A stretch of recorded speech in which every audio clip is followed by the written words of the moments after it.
Hey guys, welcome back to another episode with Boris the Midwife. In today's video, I'll be talking to you all how to effectively time contractions. Yeah, for every pregnant woman who is at term, that's who is at least 37 weeks of gestation, she needs to be conscious that labor can set in at any time from now. And one of the most common signs of labor is the contractions.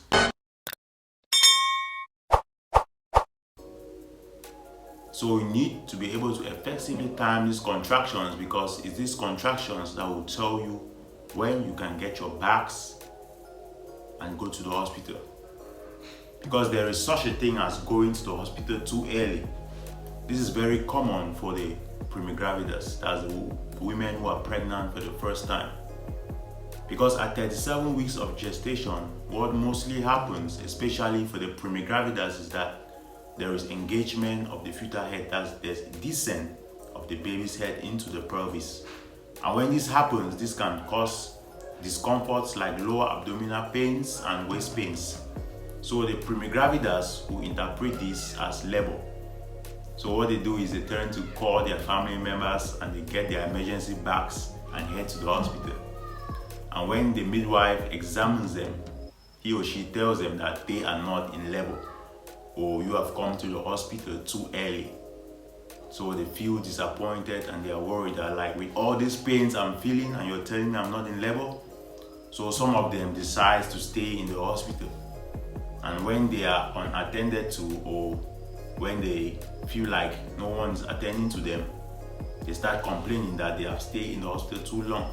That's because you are not in labor and you were told to go back home and come back when you are in labor.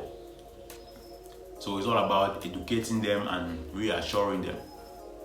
So it is very important for you to be able to effectively time your contractions, because this contraction is going to help you determine when true labor has started, because there's true labor and there is false labor.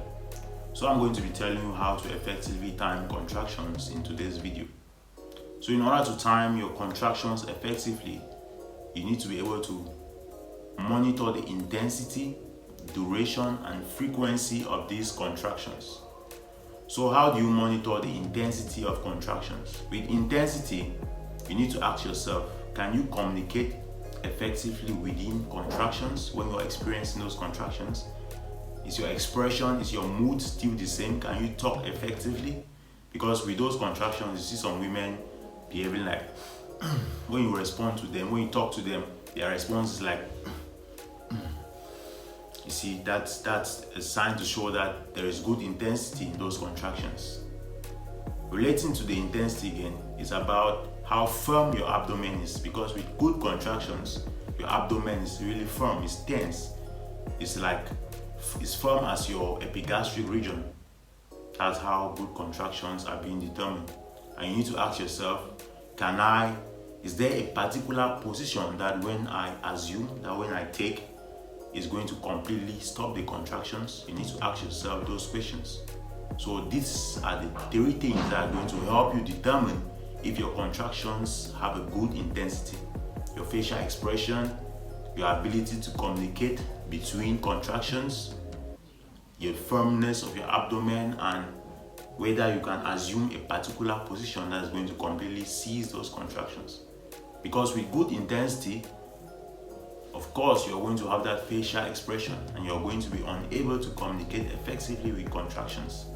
And you're going to be unable to have a particular position that is going to completely cease those contractions. And definitely you're going to experience that firmness or tenseness of your abdomen. That's an indication that those contractions are good in intensity. And for duration, how do you monitor the duration of contractions? When you start experiencing contractions, you will know when they start and when they stop. So when you have that urge, like your contractions are about to start, get a stopwatch and you press start. And in order to monitor those contractions, someone or you yourself can put your hand on your abdomen, and throughout the monitoring, you'll notice that your abdomen is tense, and when those contractions stops, you start noticing that your abdomen is relaxing. So that's the end of the contractions. You stop the stopwatch, and that's going to give you the duration of your contractions. There are 3 types of contractions. We have weak contractions, moderate, and strong contractions. Weak contractions last from 15 to 20 seconds, moderate from 25 to 30 seconds, and strong contractions from 40 to 60 seconds.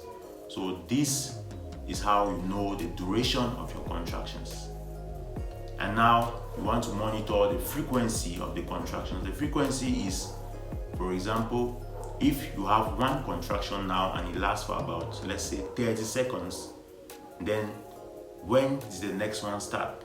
Was it after 2 minutes? Was it after 5 minutes? That is the frequency.